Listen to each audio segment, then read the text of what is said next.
ఇద్దరం వెళ్ళాలి. దేవుడికి నమ్మగలుగుతాక సాక్ష్యం ఏంటి అంటే అన్నిలో నుంచి వచ్చిన మా జీవితాలకి దేవుడు ఒక గొప్ప అద్భుతము ఆశ్చర్యకార్యం.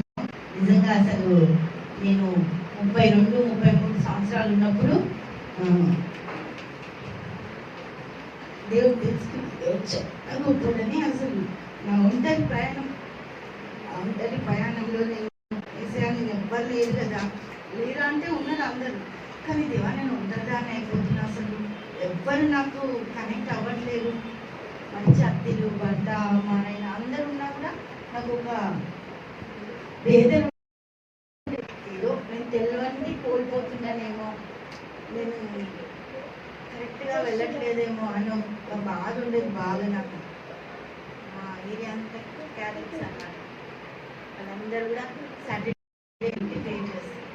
కొన్ని వాళ్ళలాగానే చేస్తే బాగుంటుందేమో, అట్లన్నా కూడా చేయొచ్చు కదా. అట్లా పే చేస్తుంటే ముద్దగింది, అక్కడ ముద్దగిరి మేము వెళ్తాం, మీరు రావచ్చు కదా అని వాళ్ళందరూ వచ్చి మా అత్తమ్మకి చెప్పేటారు. మా అత్తమేమో ఆమె వెళ్దామని రెడీ అయితే నన్ను అడుగుతుంది, పప్పు బిడ్డ స్కూల్కి పోయినాక వస్తావా, అవి మనం ఇద్దరం పోదామా, పోదాం ట్రైన్ కదా వెళ్ళకుండా మేము పోయేటోళ్ళం దేవుని తీసుకెళ్ళి. అట్లా పోయి వచ్చి అంతా అయిన తర్వాత కూడా ఒక డిసప్పాయింట్, సంతోషం లేని జీవితం.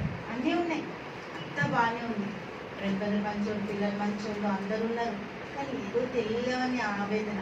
ఎందుకు దేవా నాకు ఇంత ఆవేదన అయింది అసలు. ఇంకా అట్లా అట్లా అట్లా అట్లా అట్లా నేను దేవుని తెలుసుకోవడం జరిగింది. దేవునికి మహిమ కలుగును కాక. అసలు ఎంత సంతోషం అంటే నా జీవితానికి కొన్ని వేల కోట్ల సమృద్ధి స్టాక్ ఉన్నంత.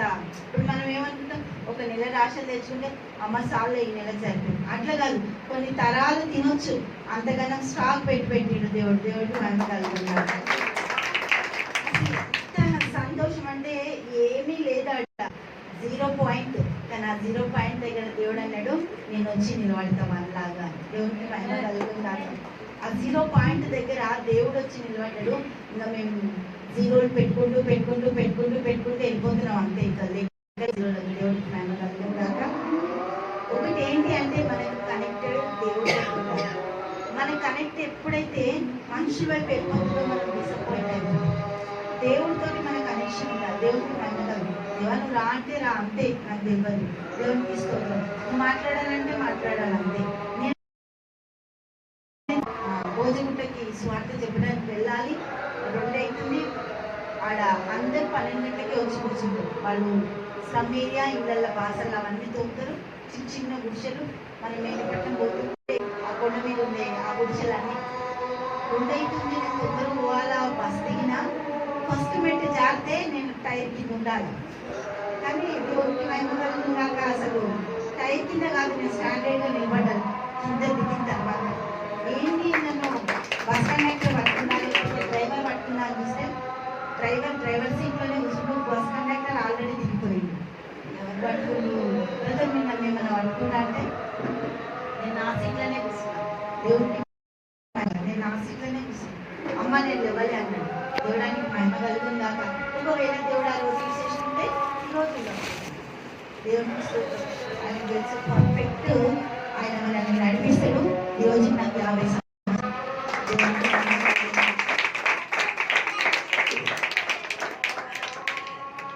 సంవత్సరాలు. Happy birthday.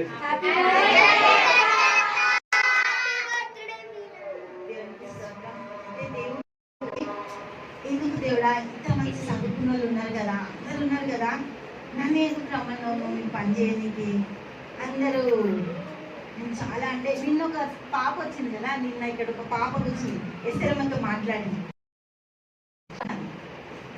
ఆ కలర్ ఆ గుడ్లు కూడా అంతే, ఇంత పెద్ద గుడ్లు. నేను చాలా సుమతి నాకు పక్క ఉండేది, ఆ గుడ్లు ఇంత పెద్ద ఉంటుండే. అంత నల్ల కలర్, మిట్టు కంటే కూడా చాలా నల్ల కలర్. ట్రైన్ పెద్ద సుక్క తెల్ల. అందరు ఏంటి ఏముందని, ఎందుకు అంటే నల్ల పిల్లలు చేసుకుంటున్నారు వీళ్ళు అని. దేవుడికి మహిమ కలుగుతున్నాక. ఎందుకు చేసుకుంటుంది ఇంత నెలకు మాత్రం ఒకటే అన్నది. ఏమంటే నల్లగున్నోళ్ళ దగ్గర మనసు బాగుంటుంది రా, తెల్లగున్నో దేవుడికి మహిమ కలుగుతాను. అట్లా అసలు నన్ను చేసుకోవడం అనేది చాలా కష్టం, కానీ చాలా నల్లగుండే ఆ నల్ల జీవితంలోకి ఇచ్చేది దేవుడు ఇంత పరిశుద్ధమైన జీవితం ఇచ్చింది. దేవుడికి నమ్మకం. ఆయన ఒకటే అనేది, ఏంటి దేవుడా నన్ను ఎందుకు రమ్మన్నావు నీ పనికి అంటే, నీకు తెలియక ముందుకే బిడ్డలు ఇచ్చిన. హల్లెలూయా, దేవునికి స్తోత్రం. నీకు తెలియక ముందుకే నేను బిడ్డలు ఇచ్చిన, నేను తెలియక ముందుకే నేను పిలుచుకున్నా. దేవునికి మహిమ కలుగుందాక. ఒక 1 year పిలిచిండు దేవుడు, నువ్వు నా సొత్తు అని. ఎప్పుడు తెలంగాణ గడబడి గ్యాస్నే పోసుకుంటుంది. ఆ టైంలో నేను చర్చికి స్టార్ట్ అయినా. ఆ టైం నేను చర్చికి పోయి కూర్చోమని కొట్లాటలు అవుతుండే, బస్సులో ఆగిపోతుండే. అసలు ఇట్లా పోవాలి ఇంటికి అని భయం. ట్రైన్ బదులు తెలియకుండా పోయి నేను చర్చిలో కూర్చోవాలి. ఇట్లా దేవుడా అని చెప్పి చాలా బాధపడుతుంది. దేవునికి మహిమ కలిగిన దాకా.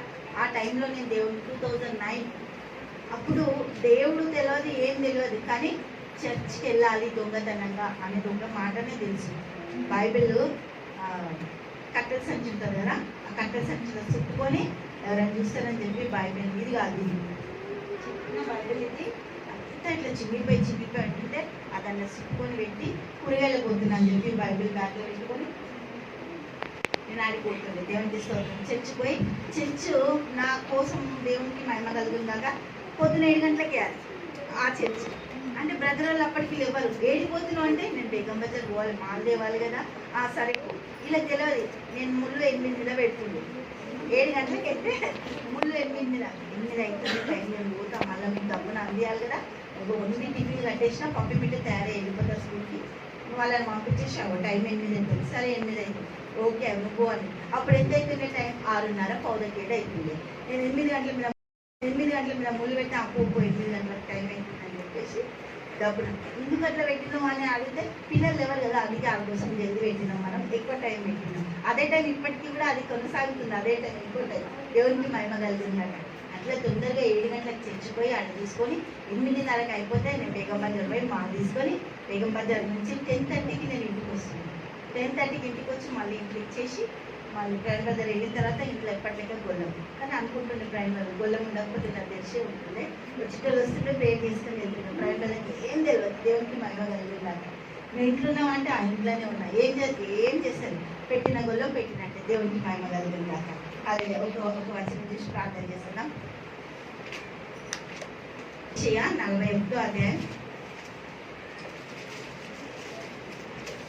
11వ వచనం చూద్దాం.